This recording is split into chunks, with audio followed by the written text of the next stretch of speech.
Operation thunder के तहत Kalamna police ने MD तस्करी के अंतर्राज्यीय रैकेट का पर्दाफाश करके 34 लाख रुपए की 225 ग्राम एमडी के साथ 4 तस्करों को गिरफ्तार किया है। शहर में सक्रिय यह तस्कर मध्य प्रदेश और राजस्थान से एमडी की खेप लाते थे। गिरफ्तार आरोपियों में अमित लज्जाराम शर्मा, मुकेश निरंजन तराले, आयुष दीपक इंगोले तथा मयूर प्रकाश ठवकर शामिल है।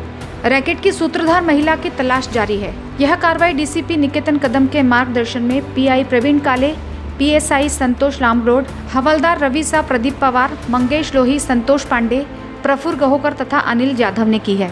आपल्याकडे नागपूर शहरात आपण सातत्याने ऑपरेशन थंडर राबवत आहोत। माननीय सीपी सरांच्या मार्गदर्शनाखाली आणि संकल्पनेतून हे ऑपरेशन थंडर सुरू केलेलं आहे। आपण त्याच्यामध्ये आपण सतत हे ड्रग्स पेडलर्स जे आहेत, म्हणजे जे सप्लाय साईड आहेत, जे विकणारे असतील, यांना सप्लाय करणारे असतील, त्यांचे बॅकवर्ड लिंकेजेस, फॉरवर्ड लिंकेजेस याच्यावर सतत कठोर कारवाई करत आलेलो आहोत। त्याचाच एक भाग म्हणून 16 तारखेला पहाटे कळमना पोलीस स्टेशनच्या टीमने याच्यामध्ये सिनियर पोलीस इन्स्पेक्टर प्रवीण काळे, त्यांचे डीबीचे पीएसआय रामलोड आणि त्यांची इतर टीम यांनी एक संशयित वाहन चेक केलं। त्याच्यामध्ये असं मिळून आलं की एक 5 ग्रॅम आपल्याला मेफेड्रॉन मिळून आला होता। त्याच्यामध्ये आपण अधिक 2 आरोपी देखील त्याच्यात मिळून आले। त्याच्यात अधिक चौकशी केली असता बॅकवर्ड लिंकेजेसमध्ये आपण आज पहाटे जे 18 तारखेला पहाटे त्याच्यामध्ये जवळपास एक 220 ग्रॅम एमडी पुन्हा हस्तगत केलेला आहे। ही खरंच कौतुकास्पद आणि मोठी कारवाई आहे। बॅकवर्ड लिंकेजेसमध्ये जाऊन आपण हे सर्व हस्तगत केलेलं आहे।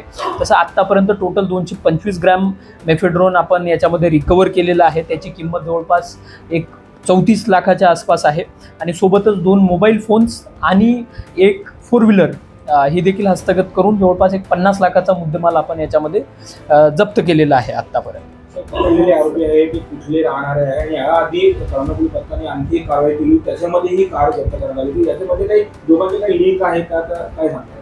जसं मी आपल्याला सांगितलं की सुरुवातीला पहिल्या दिवशी 2 आरोपी आपण ताब्यात घेतले होते। त्यांच्याकडे विचारपूस करून बॅकवर्ड लिंकेजेसमध्ये आपण आज पहाटे पुन्हा 2 आरोपी ताब्यात घेतलेले आहेत आणि यामध्ये आपण जी अधिक विचारपूस केली त्याच्यामध्ये अजून पॉझिटिव्ह आपल्याला इनपुट्स मिळालेले आहेत की याच्यामध्ये त्यांनी कुणाकडून मागून आणलं होतं। तर प्रायमा फेसी त्याच्यामध्ये एक महिलेचा देखील समावेश दिसून येत आहे।